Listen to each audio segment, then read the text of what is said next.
Going on? Phil here, and I'm showing my Deus solo variant. So what I have here is I have kind of a fabricated scenario just to show you how the solo variant would work. So essentially what you would do is you'd lay out the tiles like a two-player game. Now in theory you could lay up to 6. The only reason I say 6 is because you're using a 6-sided die to determine where the AI player, as we're going to call them, starts. So for the sake of this video, we're just going to name them 1, 2, 3, and 4. So then you're going to take a 6-sided die, which is the only extra thing you will need to bring to play this solo variant, and you're going to roll it. So it's a 2. So this was tile 2. So now the AI would draw the top card, which is a boat. Now it could start at either of these. So we're going to roll until we get a 1 or a 2. This will be 1, this will be 2. 2. So the AI will start here. Boom. Every turn, the AI is going to roll the dice. If the value is less than 6, the AI goes. Now, you could make the game a little bit easier by making the AI need to roll a 4 or less. I do 5 or less with the expansion because it just picks things up and makes the AI a little more aggressive. So in the normal rules, if the AI does roll a 6, it skips its turn. This is to emulate in a normal game when a player would, instead of taking an active turn and building something, would make a sacrifice. So it makes it kind of realistic. So AI's turn, they roll a 2, military unit. So really, the only place it can place is a wheat. So you don't need to roll a dice, you already know. The only thing it can do is place it in the wheat field. So we're going to roll a dice. 4. The AI would go. It's a temple. Temples can't... Just like the normal rules of a game, you're not going to let the AI play a temple unless it has one of each card. Now, you don't need a game board for the AI. You can stack these up. Because the only thing that the only rule that's important is the AI automatically gets any VP value that's listed on the card. Even though this card says pay 3 VP, 3 VP is highlighted, you give this AI 3 VP.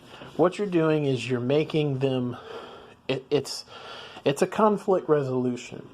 It's almost like, one time I had heard an interview with Sid Meier about the very first Civilization, and a lot of people were asking him, how do you calculate the computer to do all these turns? And he literally said he doesn't.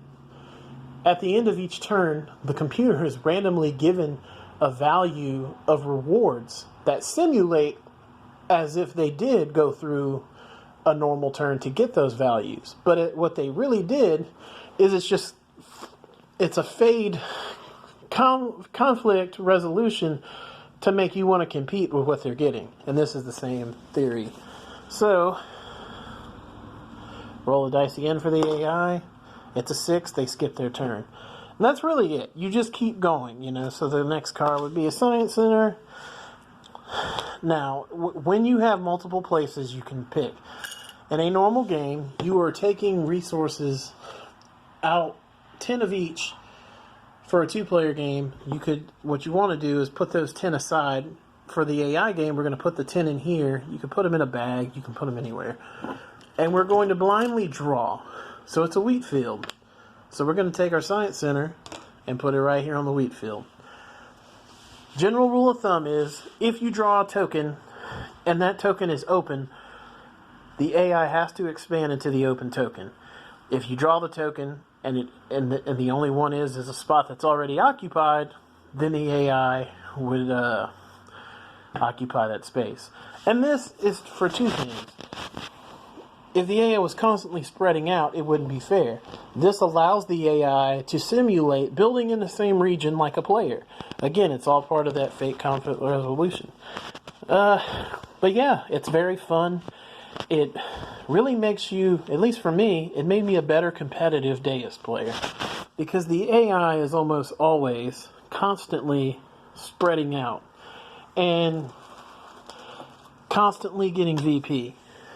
And while it's doing that, it's making me be much less conservative and much less focused on combos and things of that nature that I'm normally drawn to when playing Deus.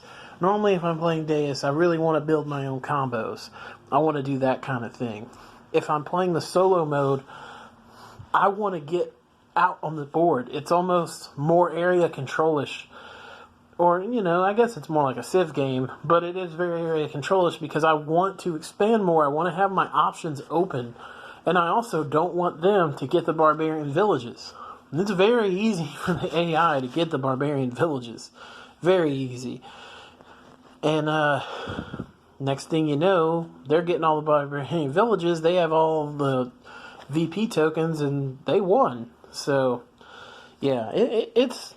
I'm sure somebody will find a flaw in my very simple design. But for me, it's a way that I can play my favorite game, which is Deus. And, yeah, I mean, I kind of can't stop playing it.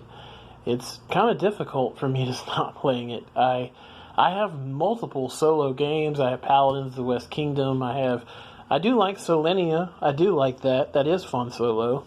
I play a lot of Bloody End solo, too, which is produced by Pearl Games, but not designed by Desjardins. Yeah, this is just fun for me. It works. Everything that I love about Deus competitively is here, and it allows me to do it on my own, and I get to learn combos and learn little nuances of the game, learn, I don't know, just things. And then, I have Deus Egypt, so I love alternating between Egypt and base game. I do find that Egypt seems to be a much more aggressive, faster game than the base game does, even the solo variant. And, I guess that's kind of true even just naturally. Even if you're playing with people, I guess that's kind of true. But anyways, I'm not going to make this video any longer than it has to be. That's my solo variant. It's actually quite simple.